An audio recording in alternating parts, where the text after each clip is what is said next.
هذا مسار. بالتالي حنايا هذه مسؤوليه كذلك ثانيه، مسؤوليه اننا حنا اي واحد من ديك المشيه اللي كنمشيو في الشارع حتى اللي مهمه كبيره اللي هي التمثيليه في البرلمان او في البرلمان الاوروبي او التمثيليه جنب بلديه في جامعه محليه او التفوق في الدراسه او الاشتغال على مشاريع مدنيه او كل المبادرات خصها تبان لنا اننا حنا هنا، اننا حنا راه في واحد المسار اي حاجه درناها راه حنا هذاك المسار غتاثر فيه. راه ممكن غدا غير لا تلاقي غير لا ودار شي اشكال وقت تقتل شي حد ولا وقعت شي حاجه ولا راه كيولي قضيه راي عام راه انت تحس ولا ما تحسش راه ممكن تاثر على واحد القرار كان غيتاخذ على هذوك المواطنين الجدد. بالتالي هذا المستوى الثاني. المستوى الثالث وهاد النقطه ديال هذا المسار ماشي ديال الجاليات، لا هذا مسار مواطنه، ناس كبروا بنا عاشوا بنا عندهم حقوق وعندهم واجبات. دول الاستقبال اليوم هي حيره، كاينه دول الاستقبال اللي حسمات كتقول ومنها اوروبا الشماليه على اي حال ما عندهاش اشكالات كثيره ماشي بحال فرنسا، حسمات ان هادو مواطنين. انتم شحال عندكم باش كيعطيكم الجنسيه؟ 7 سنين. 9 سنين مينيموم، ولكن ما فيهاش اشكال. 8 سنوات على اي حال اللي خديتها كان 7 سنين. على اي حال. المهم كاين دابا واحد المسار اللي على اي حال حنا ملي كنتكلموا دابا كاع كل من قدر الله سبحانه وتعالى كان في السياسه ولا ما كيهضرش بيوم يومين شهر شهرين، كيهضر 30 سنه 40 سنه. حنا كنشوف 30 سنه 40 سنه الناس راه غتولي اجيال اخرى وغيولي مواطنين. وفي كل الاحوال اوروبا الغد اللي فيها اليوم 50 مليون ديال المسلمين، اوروبا الغد راه فيها مسلمين اوروبيين مواطنين. هذا اللي خصنا حنا نشوفوه. هذا في علاقته ونحن مغاربه في علاقته مع المغرب. ملي كان اسمحوا لي انا كنفتح هذا القوس على المغرب مهم باش حتى انا مشيت راجعت بعض الوثائق اللي فيها كان نقاش على الدستور، وفعلا كان هذا المسار ديال التجذر اللي كنسميه انا لوغاسينمون، التجذر ديال الجاليه المغربيه اللي اليوم صعيب تبقى تتكلم على الجاليه المواطنين المغاربه لانهم المواطنين المغاربه وعندهم جنسيه اخرى. هذا المسار كان حاضر عند المشرع الدستوري، بالتالي به باش غنفهموا ان المشرع الدستوري كان طرح واحد النقاش عند الناس اللي ديك الساعه اللي داروا الدستور. قالوا واش دابا كيفاش واش غنخليو، لان كانت في عصر الحسن الثاني في الدستور ديال 92 كان ان المغربي لا يفقد جنسيته، ولكن كان هذا استقراء، ما كانش الوثيقه ما كتقولش الوثيقه غير استقراء. المهم المغربي راه ما عمره كيفقد الجنسيه ديالو. هذا من المسائل اللي فيها عرف دستوري.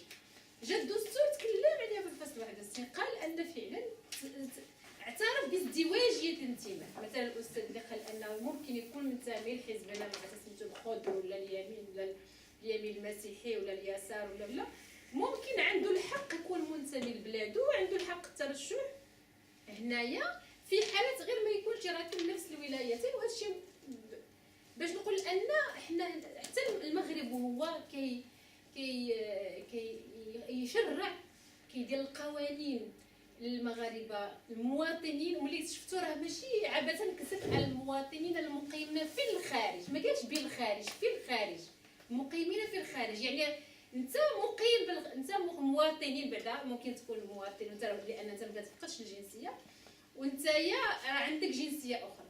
بالتالي وهذا خصنا نقراو كبير، نقراو انه نتوما دائما الحمد لله، وهذا ما اثبتته هذه التجربه ديال 30 سنه ديال الهجره وغتثبتوا تجارب اخرى، ان الحمد لله المغاربه ما عمر شي مغربي كيتنكر.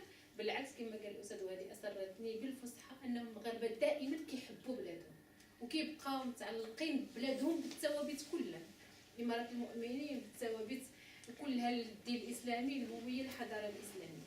هذا معطى ثاني خصنا نتمثلوا ليه. وحنا في هذا يعني المسار ديالنا. وكذلك المعطى الثالث هو المعطى اننا مسلمين.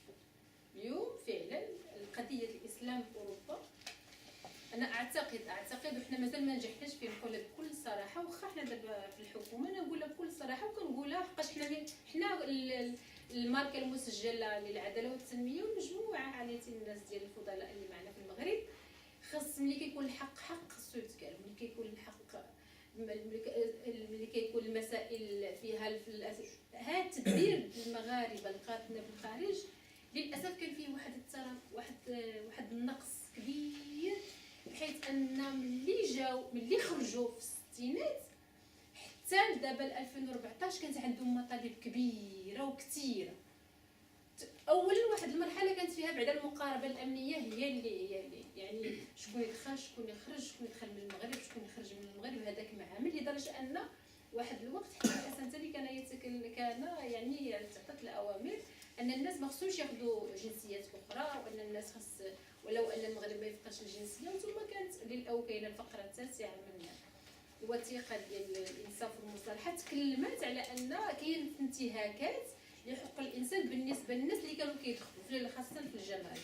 بالتالي هذا واحد جاء العهد الجديد كانت مجموعه من المبادرات سواء على المستوى المؤسساتي وكذلك على مستوى الدوله وكذلك على مستوى البرامج المعد. كان مجلس الجاليه المغرب كان اولا نقاش حول ضروري خص تكون التمثيليه السياسيه، من بعد قالوا غنديروا المجلس الجاليه المغربي المقيم بالخارج باش هو يشتغل على استراتيجيه حنا كيفاش بغينا هذه التمثيليه.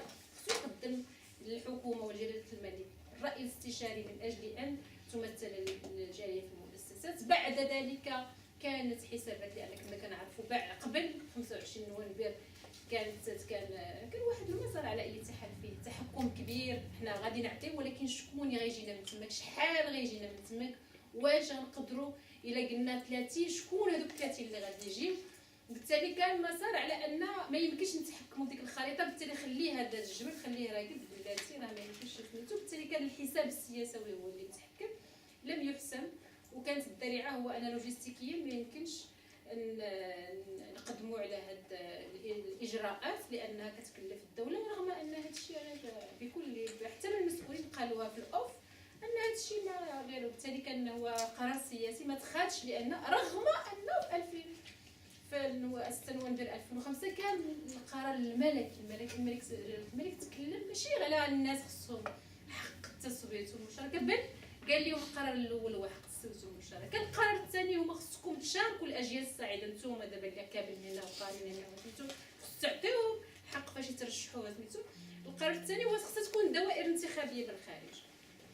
هذا الشيء كله جات 2007 الحكومه ديك الساعه ديال 2007 كيقولوا هي فاش كنوقف لكم هذاك الحوار ديال شكون غادي يجي وشكون كاين تماك، راه اللي كاين تماك راه غير العداله والتنميه، ماشي العداله والتنميه اسما واعضاء، ولكن كاين توجه المساجد وهذا. بالتالي راه حنا داك الجبل ما قادينش نوضوا الا نوضنا شي حاجه اخرى خليه. داكشي داروا واحد البلاغ ديال وزاره الداخليه انذاك على اساس ان الان لا يمكن ان يعني نباشر هذا القرار. ثم كانت هذه مرحله. بعد ذلك تمت قبل ذلك كان بطبيعه الحال دائما كاين مؤسسه الحسن الثاني المغاربه القاتله بالخارج اللي كتشتغل على الملف التربوي، هي اللي كتصيفط المعلمين بالخارج. ثم كاينه الوزاره ديال المغاربه القاتله بالخارج اللي كانت منتدبه لدى الوزير الاول، منتدبه لدى رئيس الحكومه، ودابا اصبحت مكلفه من تزاد ليها حتى شؤون المهاجرين. دابا تزاد ليها حتى المهاجرين اللي في المغرب، يعني كتعرفوا ان كاين تسويه المهاجرين ملف المهاجرين عندنا في سياسه جديده، وبالتالي حنا ولات عندنا سياسه جديده بخصوص المهاجرين المقيمين بالمغرب. بالتالي ضافت لي ولات مستقله، مابقاش تابعه رئيس الحكومه، اصبحت المكلفه ولات مستقله، عندها الشؤون المغاربه القادمه بالخارج وعندها شؤون المهاجرين. المهم هذا الشيء كله دار، ولكن فيه واحد الاشكال اللي كيعاني منه حتى المغرب.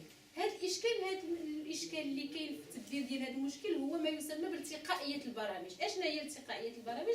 انا غنعطيها لكم بالنسبه للمغرب، بالنسبه للتدبير في المغرب. علاش حنا ملي كنمشيو للمغرب لهذيك القريه ديال مثلا واحد القريه ديال سيدي موسى مثلا في شي دوار، كنمشيو لها 86 كنلقاوها كيف باقا ديك الحجره اللي شفناها في ديك البلاصه باقا في ديك البلاصه، داك السبيطار اللي في ديك البلاصه باقا في ديك البلاصه، ديك الطريق اللي في ديك البلاصه باقا في ديك البلاصه.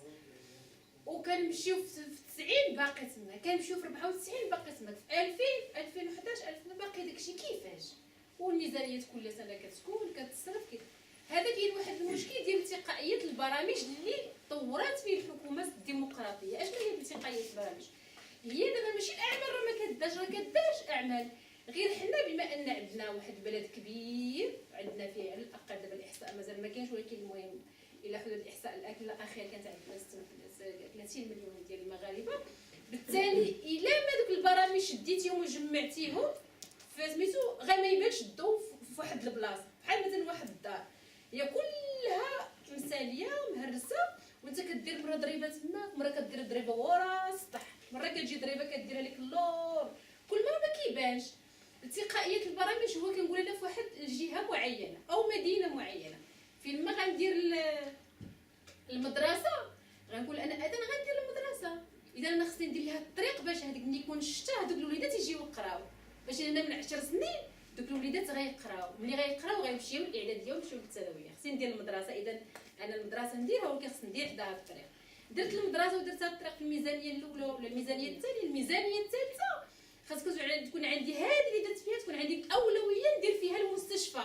علاش؟ لان تماك هذوك العيالات اللي كنقولوا عندنا نسبه الوفيات حنا كانت في الصف 114، اذا حنايا خصنا بالتالي هذا المشكل اللي كاين في المغرب هو المشكل اللي كان حتى في تدبير الملف الجاليه. الحمد لله عندنا 4 المؤسسات، كل مؤسسه مجلس الجاليه كيشد 49 مليون للسنه، يعني 4 المليار تقريبا 5 المليار. الوزاره ديال الجاليه كذلك كتوصل 3 المليار. المؤسسه الحسن الثاني كتاخذ منها 50 مليون ديال الدرهم من الميزانيه اللي انا كتاخذ ميزانيه. المهم هذا المؤسسات كبيره عندها ميزانيه، وكيفاش ما عندناش دابا كتمشي للعالم كله، ما عندناش بعثات ديال تعليم اللغه العربيه، ما عندناش المراكز الثقافيه كتشرف، مراكز قنصليه. ما الذي وقع؟ الذي وقع هو هذا، الذي وقع هو عدم تقائيه البرامج. كتبقى ديك المؤسسات كلها كيلغي بالغار، كل واحد اشنو كيدير، كل كيدير حاجه والاخر كيكرر. حنا كيديروا لنا دواء مثلا كنجيو كنقولوا مشكل اللغه العربيه، كنلقاو مجلس الجاليه كيشتغل على اللغه العربيه ديال فيها ندوه، وزاره الجاليه دايره حتى هي ندوه دارتها في مارس الاخرى دارتها غديرها في جانبير وهكذا. بالتالي ما كاينش فعلا. الحكومه الحاليه دارت في البرنامج الحكومي خصها تشتغل على ما يسمى بالاولويات. الاولويه هي ان هذه المؤسسات زائد وزاره الخارجيه، الاولويه الاولى هو النهوض بالاجهزه القنصليه. هذا فيه اشتغال، كان فيه اشتغال حقا، انا نقول لكم بكل صراحه ونقولها بشكل مسؤول واخا كاين التسجيل، كان اشتغال مهم بتصريح من اعمده ديال وزاره الخارجيه اللي كيشتغلوا على الاجهزه القنصليه في عهد الدكتور العثماني، لدرجه ان حكى لنا هذا اي واحد الانسان اللي هو ما عنده حتى علاقه، انا ما عندي انتماء سياسي ولكن كنشهدها لله، هو ان قال لك نهار السبت انا ما عمر في تاريخ وزاره الخارجيه ما كانوش موظفين كيجيو نهار السبت يخدموا. فاش درنا البلان اللي داروا سعد الدين باش دعم العمل الاجهزه القنصليه خاصه ما يتعلق بعلاقه وزاره الخارجيه بوزارتي الداخليه والعدل، لان كتعرفوا كاين تسجيل الولادات. تسجيل الولادات الناس اللي كيتولدوا كلهم كيتسجلوا. كان واحد المشكل، حنا دابا في 2014 وراه حنا متوقفين في التسجيل في 2002 في عهد بالتالي الناس اللي